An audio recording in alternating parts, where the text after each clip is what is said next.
Welcome everyone to a new episode of the Blow Council. This is also one of our question and answer segments. We're going to be getting some amazing questions as usual from the amazing crew behind the scene. Today we are speaking about sales and negotiation. We are not sales experts here, but at least we've done some sales over our business lifetime and personal lifetime. So enjoy the questions and listen to the beautiful answers that we have. And if you have anything to say, leave a comment for us too.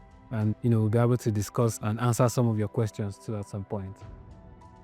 Welcome to the Blow Council, where we talk about everything personal development and business development. What is one sales mistake you have made in the past that taught you a big lesson? Thinking that when you start selling, that everything will be all rosy from the start. A lot of people get into sales think it's just going to happen like that. That's one. Well, I know you said one sales mistake, but maybe I can say more than one. Thinking that when someone says no to me, something personal, right? Because I think this is one of the things that actually makes many people run away from sales because, they don't want somebody to tell them no. They don't, it makes them feel bad. But the person is saying no to the product or the service you are selling. The person is not saying no to you, right? So, yeah, feeling that way is also one mistake. Let me add one more. I think the third one will be thinking that when you start selling, that things are not going to get better. Once you start selling, you're going to start learning more about the service. You're going to start learning more about the product. You're going to start learning more ways to answer the questions that your prospects throw back at you. And automatically, it will start, you start getting better at it. And you start increasing your chances of getting more sales. Let me add one final one. Depending on how you see it, sales can also be seasonal. So because you sell, let's say 100 copies this month, next month it doesn't happen like that. It doesn't mean the following month will also work. So sometimes people sell a lot now, then there's a downtime and they get discouraged, but just like everything in life, everything happens in cycles. So yeah, those would be some of the sales mistakes. So, I know you said that you're not a salesperson, but you know how to sell a thing or two. What would you say is your go-to tip for building trust with people quickly? Just be yourself, first of all. Just I'm one of those people that believe that nobody's dumb, everybody's smart. Because I believe that everybody is smart, I like to, be upfront with everyone I deal with. Because you don't want to get caught up in somebody thinking, you're trying to outsmart them, you're trying to, play games with them. So I think once you're able to build that connection and, with someone that, hey, this person is actually someone that is, let me say trustworthy and sincere, or rather, let me say truthful and sincere, because those two words also mean two different things, Somebody can be sincere, but not being truthful, So, but once you can be sincere, and at the same time, you can be truthful to people, I think this is one way to actually start building the connection with people.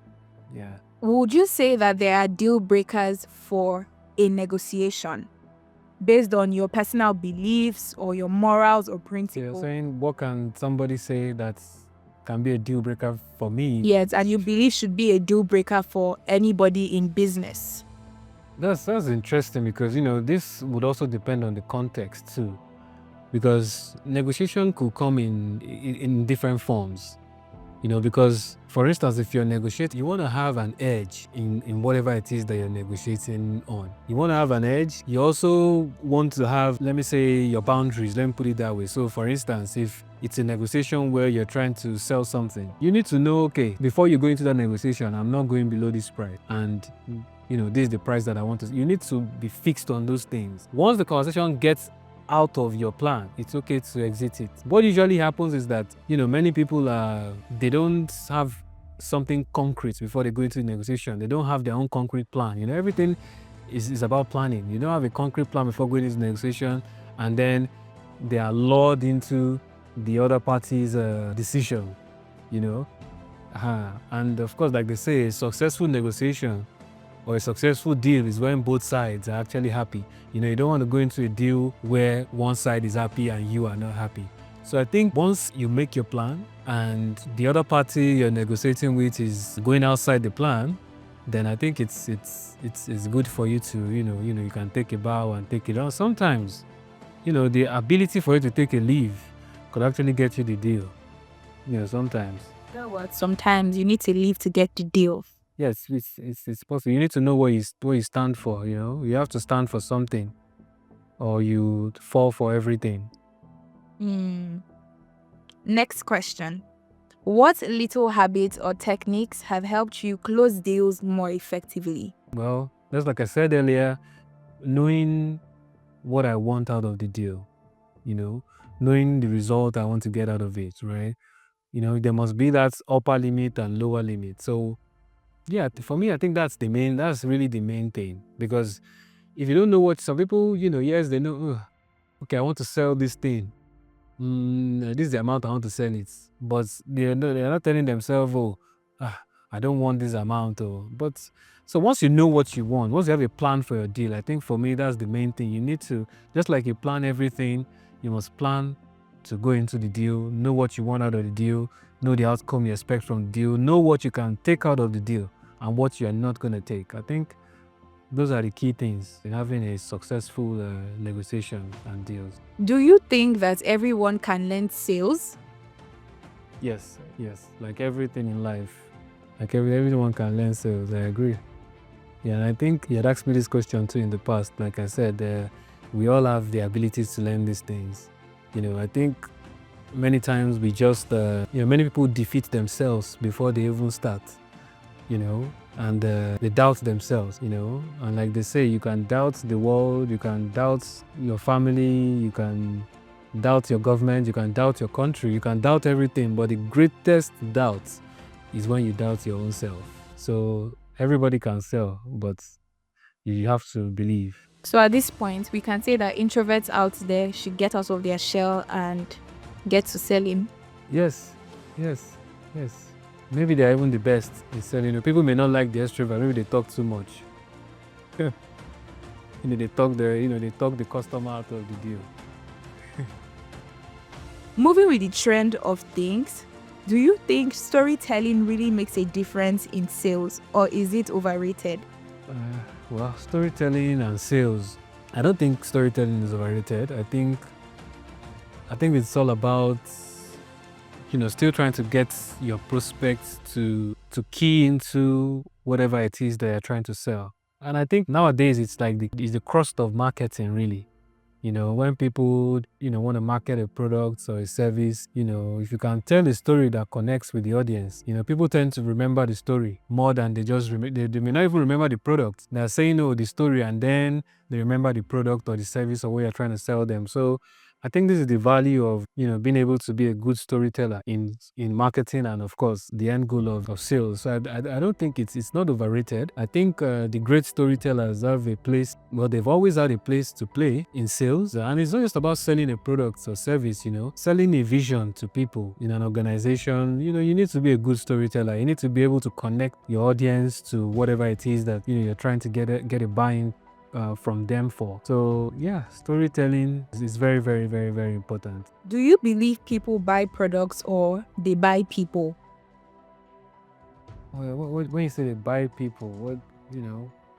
So the trend now is that people resonate more with brand owners or the faces behind brands rather than the products they are buying. So if they like the face behind the brand or the owner of the company or whoever is promoting the brand, they would buy the product. Do you think that people are more or less just buying like the people, or is more or less the value they are getting from the products? I'll say it's both, because we're and like you mentioned earlier, we're talking about trends, right? What's happening, how things are moving. And I think I once heard someone say, the best CEOs of the future, or the best founders and business owners of the future, are business owners that also have personal brands, attached to them. And I think it still ties down to, how things have been done now, social media, because before, when you only had the regular mass media and people could only advertise on maybe TV, radio, and maybe on billboards, right? How many things do I want to put on a billboard for somebody to know me personally? Right? So, but I think with the advent of social media, it has kind of like, helped to bring that an added layer for personal branding, especially for new businesses, right? People want to connect, and then, there's this, fraud and people not believing things everywhere nowadays. So, when they see the person behind, the product or the service, they're like, let me trust this person. Then maybe, some people just see the face of the person and they just like the face and they're like, because this person's face is nice means that the product must be nice. Although it's not true, it may not be true all the time, but I think that's just the world we live in now. So yeah, both of them have to work together. I think the future of businesses, I think the future of the biggest businesses will be tied to the personal brands. Those that have gone before us with big businesses and all that, I think they were able to get away with just having their business and nobody really, and even at that time too, at the end of the day, people will still want to know the owner one way or the other. If you're a bad owner, it can reflect on the business, but now we won't be able to escape it. People will want to know what's behind the covers. Personal branding and business branding will go hand in hand if you want to have the best type of branding. This is the final question, and this is a question just based off of curiosity. You are free to answer or not. Yep. Do you think women and men negotiate differently? If yes, how so? Or should we say women are better negotiators than men? Do you agree to answer the question or you decline? Well, I'm not a woman, so it's going to be difficult to speak for a woman. I don't know. This question is beyond my pay level. Yeah, because I can't tell. But yeah, we can't. I don't think we can tell. Whether it's a man and then the type of business too, or what's. It just depends. I don't know. Maybe we would have to look at some data for this one. We can't use our feelings. Yeah, we have to look at data, because at least if we look at data and be like, maybe the most successful salespeople, whether they are men or whether the most successful salespeople are women. But I've seen, just for the sake of the conversation, I've seen industries that many of the salespeople are women there. For whatever reason, I don't want to go into reasons, and there are some industries too that many of the salesmen, many of the salespeople are men, right? Especially those ones that you sweat very well. You will see men there. The women don't like to do all this type of stuff. So I think the target market determines the type of salesperson.